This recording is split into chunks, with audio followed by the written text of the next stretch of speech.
और वो सच्चा मनुष्य परीक्षा से गुजरेगा, तभी सब कुछ ठीक होगा। जादुई पौधे की बात सुनकर बैल की आंखें भर आईं। वो खंडहर से बाहर चला गया और जंगल की गहराइयों में खो गया।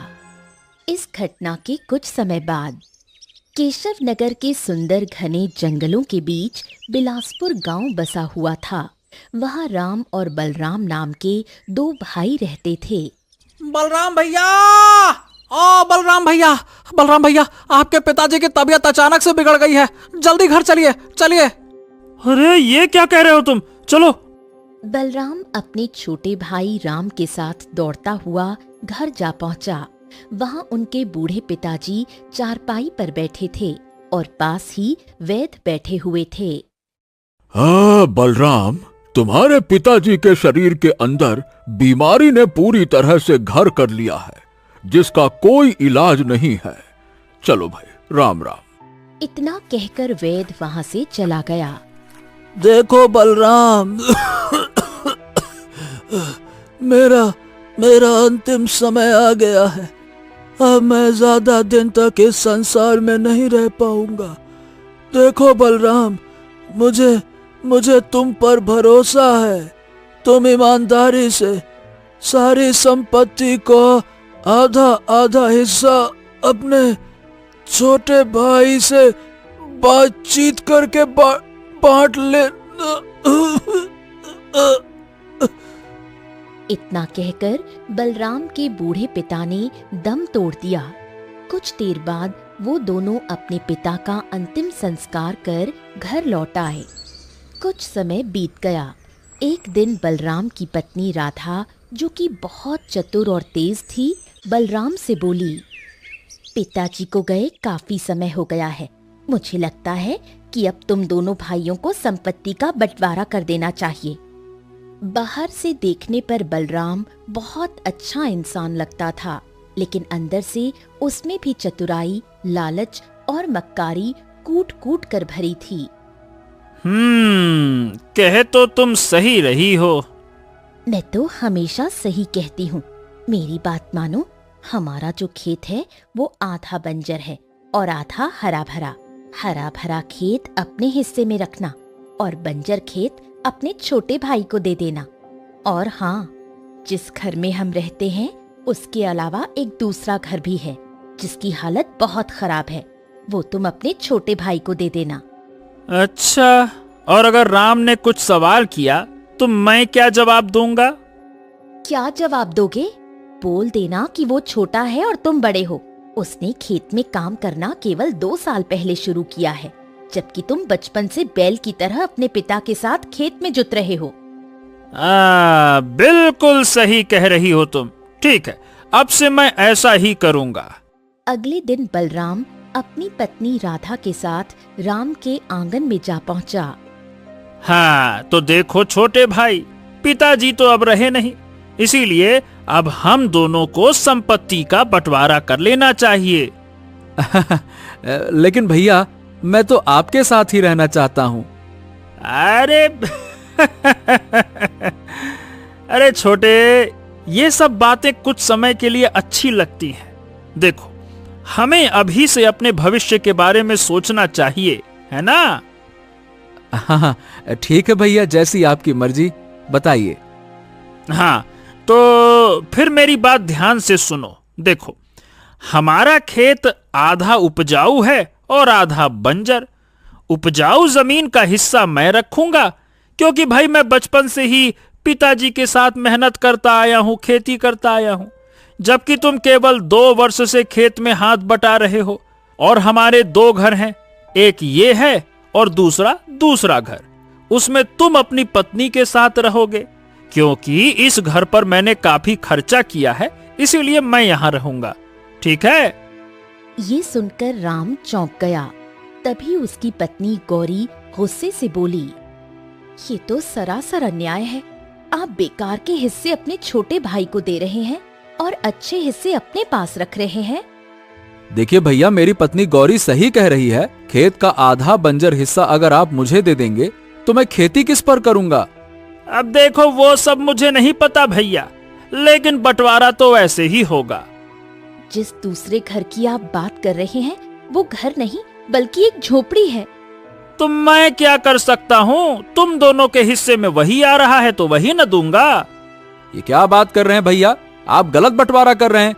मैं इस बंटवारे को नहीं मानता। बंटवारा होना चाहिए तो पूरा न्याय से होना चाहिए।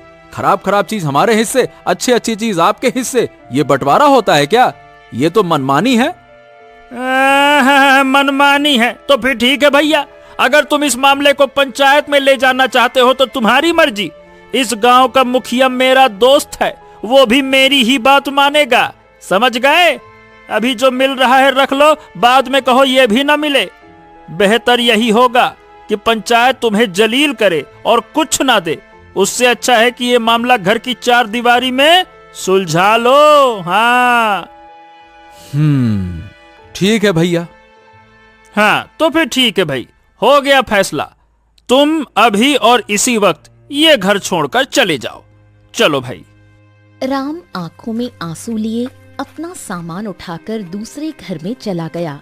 गौरी ने बिल्कुल सही कहा था, वो घर नहीं बल्कि केवल एक झोपड़ी थी। तुम्हारे बड़े भाई ने हमारे साथ इतना बड़ा धोखा किया, वो पूरी तरह से बेईमानी पर उतर आए और तुमने कोई आवाज भी नहीं उठाई। मैं चाहता तो पंचायत में मामला ले जा सकता था, परंतु बदनामी तो हमारे घर की होती ना गौरी। ये सब तो ठीक है, लेकिन अब आप क्या करेंगे? क्या कभी बंजर जमीन पर अनाज उगता है? मुझे भगवान पर पूरा भरोसा है। भगवान ने मुझे 2 परिश्रमी हाथ दिए हैं। देखना तू गौरी, मैं बंजर जमीन का सीना चीर कर उसमें बीज बो दूंगा, और अगर भगवान की कृपा रही तो उसी में अनाज उगाकर गांव वालों को दिखाऊंगा। तू देखना। अगले दिन राम अपने बंजर खेत पर पहुंचा और हल चलाने लगा। तभी गांव का एक व्यक्ति वहां आया और राम से बोला, अरे राम भैया, ये क्या? अरे भैया, ये तो जमीन बंजर है, इसमें मेहनत करके अपना समय क्यों बर्बाद कर रहे हो भाई? राम कुछ नहीं बोला और जमीन पर हल चलाता रहा। वो व्यक्ति वहां से चला गया, लेकिन राम ने अपनी मेहनत करना जारी रखा। राम कई दिनों तक अपने खेत में मेहनत करता रहा, लेकिन कुछ भी उगता नजर नहीं आया। थक हार कर एक दिन वो घर पर उदास बैठा था। तभी उसकी पत्नी गौरी आई। मैंने आपसे पहले ही कहा था, बंजर जमीन पर हल चलाने से कोई फायदा नहीं। ये सुनकर राम रोने लगा। गौरी, काश मेरे पास एक बैल होता तो मैं इसी बंजर जमीन पर अनाज उगाकर दिखा देता, लेकिन मैं करूं तो क्या करूं? अरे मेरा बदन टूट रहा है मेहनत कर करके। यह बंजर जमीन है, मेरा शरीर दोपहर के बाद साथ छोड़ देता है। अब नहीं होता मुझसे, नहीं होता। मुझे तुम्हारी मेहनत पर पूरा भरोसा है, लेकिन तुम्हें ये भी सोचना चाहिए कि घर पर भी अनाज खत्म होने को है। तुम्हें कोई और धंधा शुरू करना चाहिए जिसमें इतनी आमदनी हो जाए कि हम दोनों को 2 वक्त की रोटी पेट भरकर मिल सके। लेकिन गौरी, दूसरा धंधा या व्यापार करने के लिए धन की आवश्यकता होती है, और मेरे पास तो कुछ भी नहीं है। निराश मत हो, तुम साहूकार के पास जाओ। हमारे गांव का साहूकार बहुत अच्छा है। वो लोगों को कर्ज देता है और ब्याज भी बहुत कम लेता है और ज्यादा सख्ती से वसूली भी नहीं करता। ये सुनकर राम की आंखों में चमक आ गई। हाँ, शायद तुम सही कह रही हो, मैं जाता हूँ। अगले दिन राम साहूकार की हवेली पहुंचा और उसे सारी घटना बताते हुए बोला, राम राम साहूकार जी। साहूकार जी, बस इतना कर्ज दे दीजिए कि मैं कोई छोटा मोटा व्यापार शुरू कर सकूं, और जैसे ही मुनाफा होगा सबसे पहले मैं आपका कर्जा ब्याज सहित लौटा दूंगा। बस थोड़ा सा दे दीजिए। साहूकार ने उसे 10 मुद्राएं दे दी। भगवान का नाम लेकर कोई छोटा मोटा काम शुरू कर दो। हाँ, मैं कल हरियापुर गांव जाऊंगा गौरी। मैंने सुना है कि वहां खिलौने बड़े सस्ते दामों में मिलते हैं। अब क्या है, इन 10 मुद्राओं से कुछ खिलौने खरीदूंगा और दूसरे गांव में ले जाकर बेचूंगा। देखना, कुछ न कुछ बढ़िया आमदनी हो ही जाएगी। अगले दिन राम हरियापुर गांव जा पहुंचा और बाजार में घूमने लगा। तभी उसकी नजर एक बैल पर पड़ी। एक व्यक्ति उसे बुरी तरह पीट रहा था। बैल की आंखों से आंसू लगातार बह रहे थे। अरे ओ भैया, ए भैया, ए भैया, ए भैया, काहे इतनी बेदर्दी से इस बैल को पीट रहे हो? क्या हो गया? अरे क्यों पीट रहा हूँ, तुझे पता भी है? मैंने इस बैल को जंगल से किसी आदमी से अच्छे दामों पर खरीदा था। सोचा था कि ये खेत में काम करेगा, लेकिन जब भी काम करने की बारी आती है तो बस ये अपनी जगह से हिलता तक नहीं, ऊपर से सारा चारा भी खा जाता है। अरे इसे खरीद कर तो मुझे सिर्फ नुकसान हुआ है, नुकसान। अरे तेरी तो, इसीलिए मैं इस पर अपना गुस्सा उतार रहा हूँ। ओहो, ए भैया, रुको। अगर ऐसी बात है तो ये बैल हमको दे दो। अरे मुफ्त में बैल भी दे दूं और नुकसान? अरे मैंने इसे मुफ्त में नहीं खरीदा है। अगर तुझे इतना ही अच्छा लग रहा है तो ला, मुझे 10 मुद्राएं दे दे, ला। राम गहरी सोच में डूब गया। उसने बैल की ओर देखा। बैल की आंखों में मानो आशा झलक रही थी। कुछ देर सोचने के बाद राम ने 10 मुद्राएं उस व्यक्ति को दे दी। अब मेरे पास केवल 10 मुद्राएं ही हैं। मैं यहाँ खिलौने खरीदने आया था। एक बात कहूं भैया, बुरा मत मानना, मैंने तुमसे बड़ा मूर्ख नहीं देखा।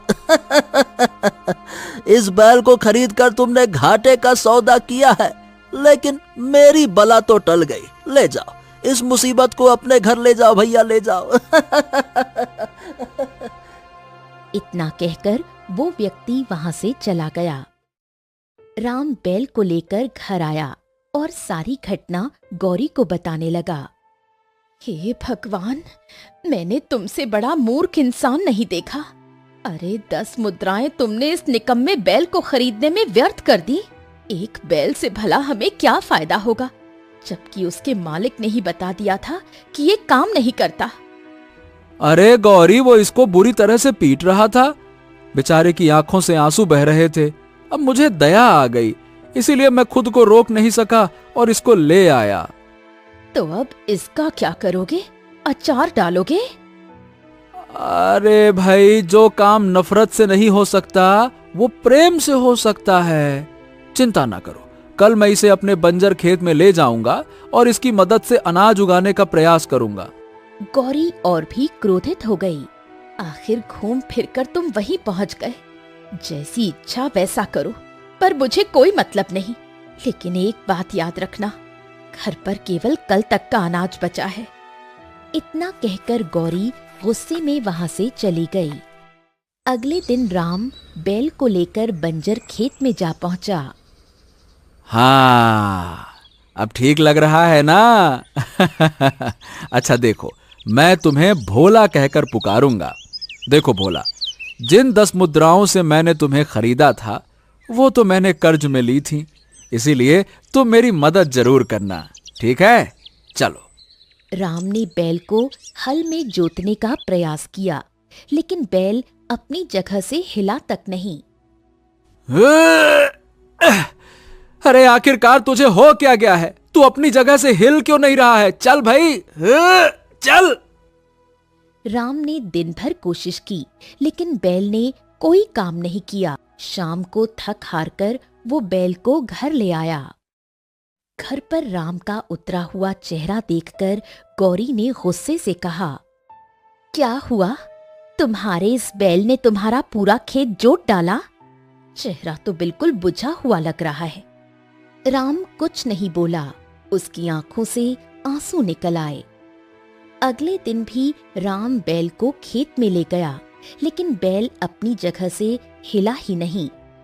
शाम को मायूस होकर राम घर लौट आया। गौरी की आंखों में आंसू थे। आज सुबह से मैं भूखी हूँ। घर का अनाज खत्म हो गया है। अब बताओ क्या करूं? क्या तुम्हारे भाई के सामने हाथ फैलाऊं? वही भाई जिन्होंने हमें धोखा देकर सब कुछ छीन लिया। राम की आंखों से भी आंसू छलक पड़े। वो बाहर आंगन में बैल के पास बैठ गया और देर तक रोता रहा। आधी रात हो चुकी थी। अचानक बैल ने राम की ओर देखकर बोला, मुझे तुम्हारी हालत पर बहुत तरस आ रहा है राम। मैं तुम्हारी मदद करना चाहता हूँ। राम ये सुनकर चौंक गया। अरे हे भगवान, ये मैं क्या देख रहा हूँ?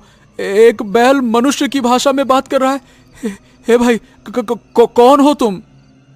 घबराओ मत, घबराओ मत। मैं तुम्हारा नुकसान नहीं करूंगा। ये मत पूछो कि मैं कैसे बोल रहा हूं। बस ये समझो मैं तुम्हारी मदद कर सकता हूं। राम का डर थोड़ा कम हुआ। उसने तुरंत गौरी को बुलाया और सारी घटना बताई।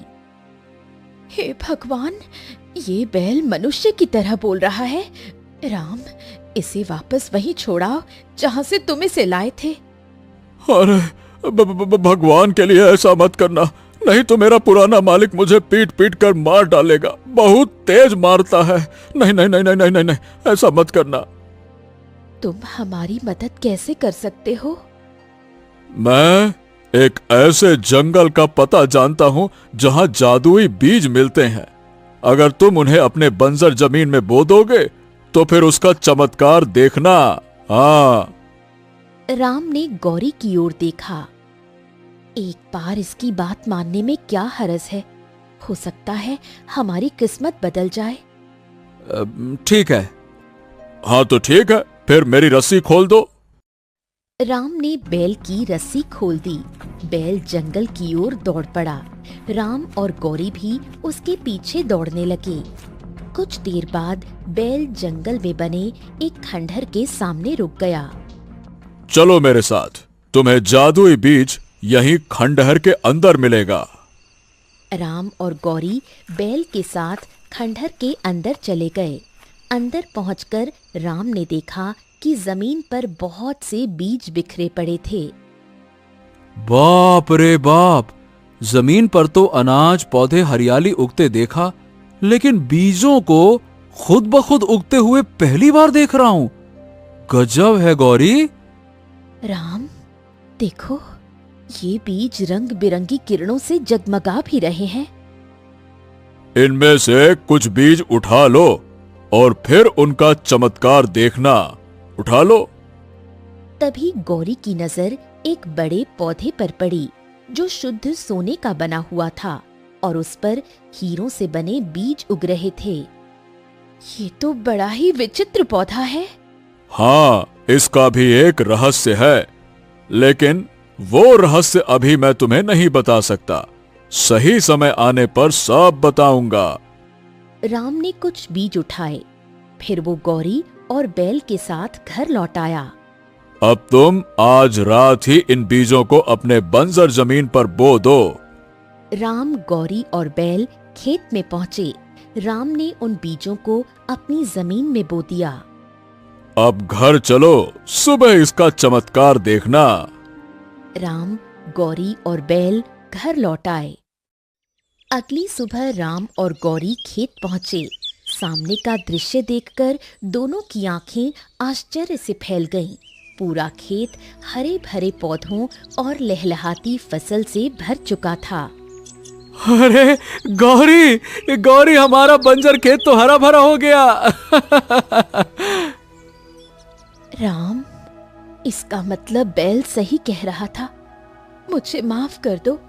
जब तुम बैल को लेकर आए थे तो मैंने तुम्हें बहुत बुरा भला कहा। देखो गौरी, ये फसल तो पूरी तरह से पक चुकी है। चलो इसको काट लेते हैं और बेच देते हैं। राम और गौरी ने मिलकर मेहनत से फसल काटनी शुरू कर दी। इसी दौरान राम का बड़ा भाई बलराम वहां आ गया। सामने अचानक फसल लहलहाते देख वो चौंक पड़ा। ए राम, ये क्या है भाई? गजब! कल तक तो ये खेत बंजर था और आज इस पर लहलहाती फसल खड़ी है। कैसे भैया, कैसे हो गया रे छोटू ये? राम कुछ कहने ही वाला था कि गौरी ने तुरंत उसे रोक दिया। ये सब ईश्वर की कृपा है जेठ जी। राम ने फसल को अच्छे दामों पर बेचा और बहुत सारा धन गौरी के हाथों पर रख दिया। गौरी ये देखकर प्रसन्न हो गई। राम, पूरे गांव में हंगामा मच गया है। किसी को विश्वास ही नहीं हो रहा कि एक ही रात में खेत में फसल उगाई। हाँ, जब बड़े भैया पूछ रहे थे तो मैं सच बताने ही वाला था।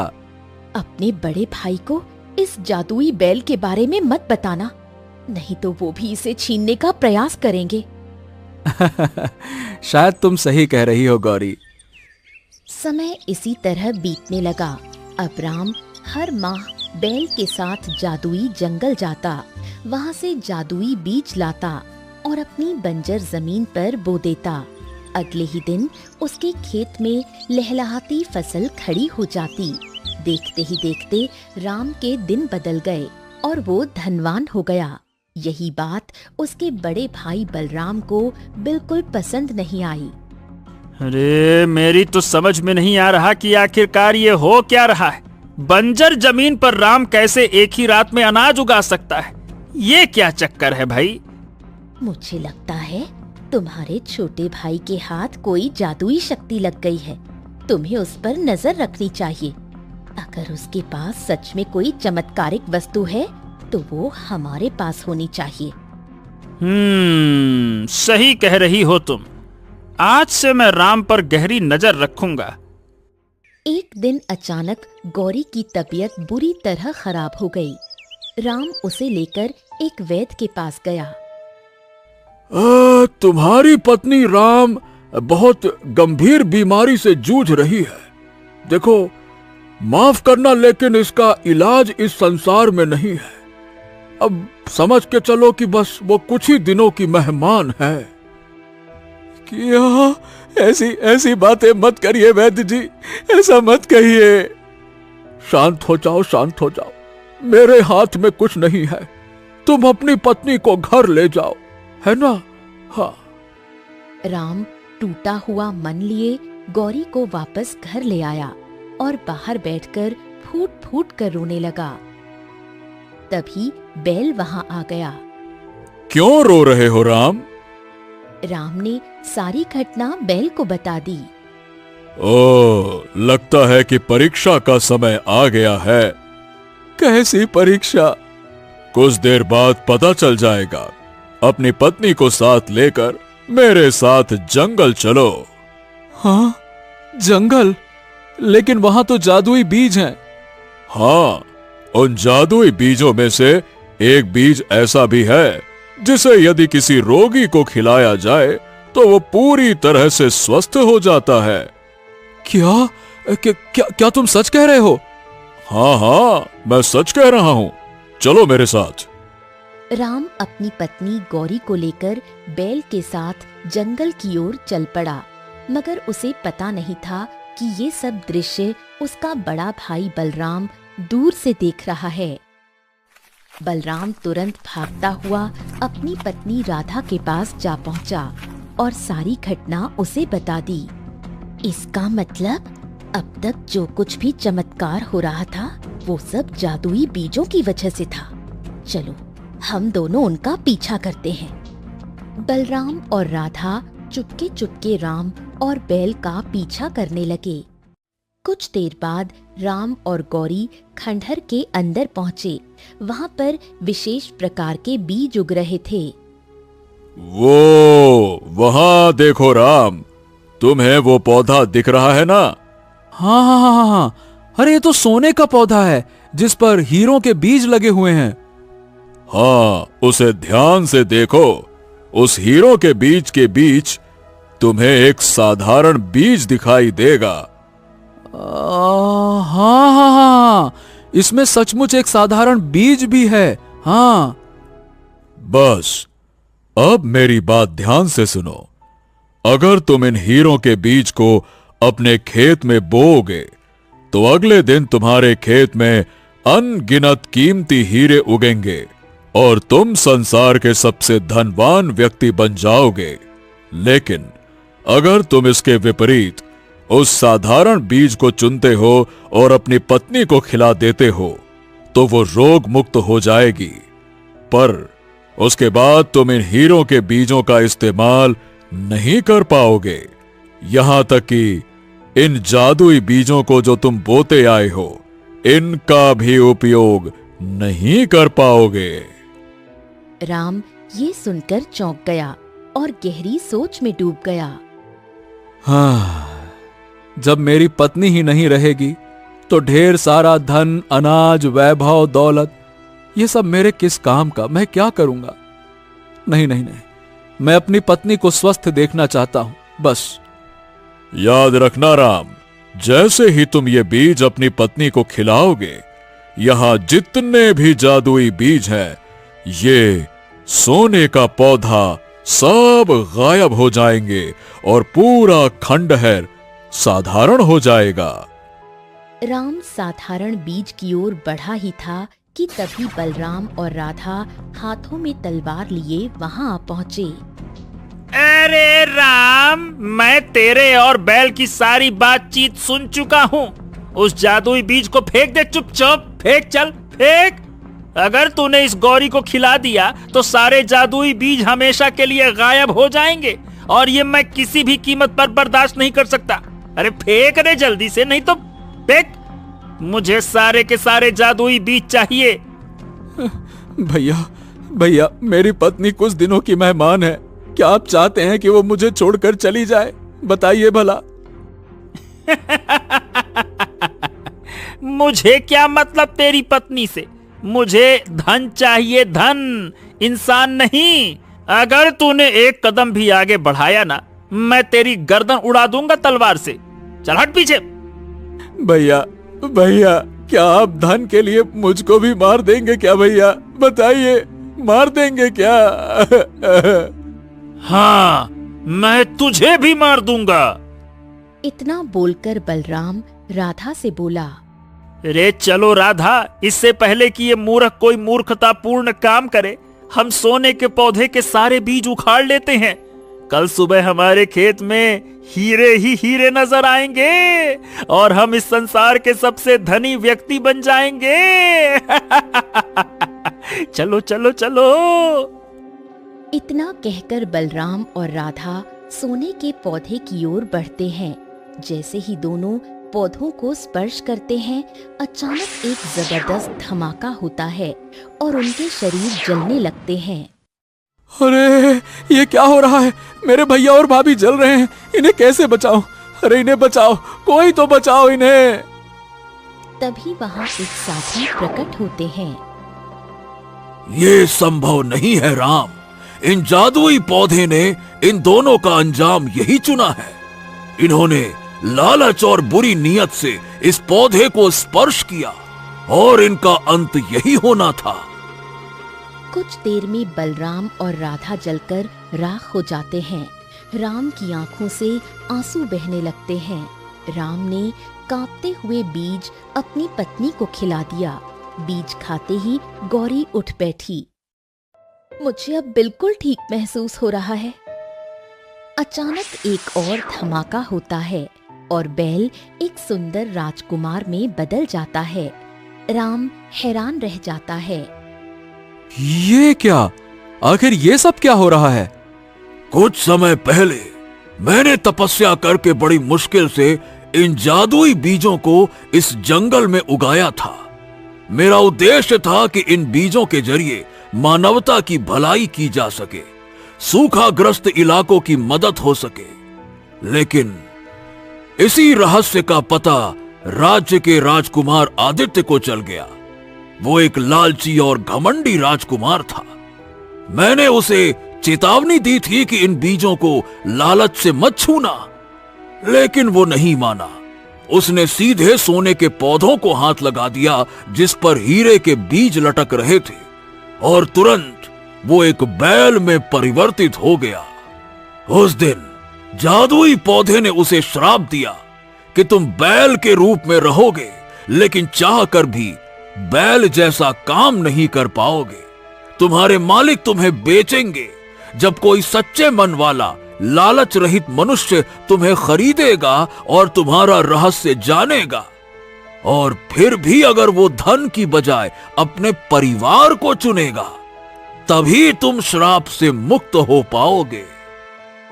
हाँ, और राम, तुम्हारी वजह से आज मैं इस श्राप से मुक्त हो पाया हूं। राम की आंखें भर आती हैं। साधु राम के पास आते हैं। तुम्हारे भाई और भाभी ने लालच से उस पौधे को छुआ, इसीलिए उन्हें उसकी सजा मिली। अब ये बीज तुम्हारे हैं राम, जितने चाहे उतने ले जाओ। हाँ, साधु महाराज, मुझे इन जादुई बीजों की आवश्यकता नहीं है।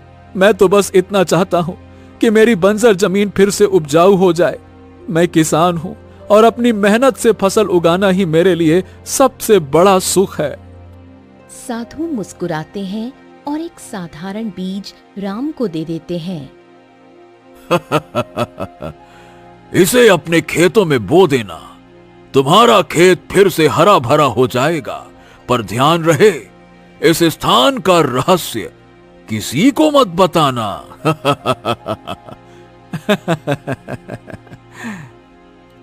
राम मुस्कुराते हुए अपनी गौरी का हाथ थामकर बाहर निकल गया। राजकुमार आदित्य साधु से आशीर्वाद लेकर अपने राज्य की ओर लौट गया।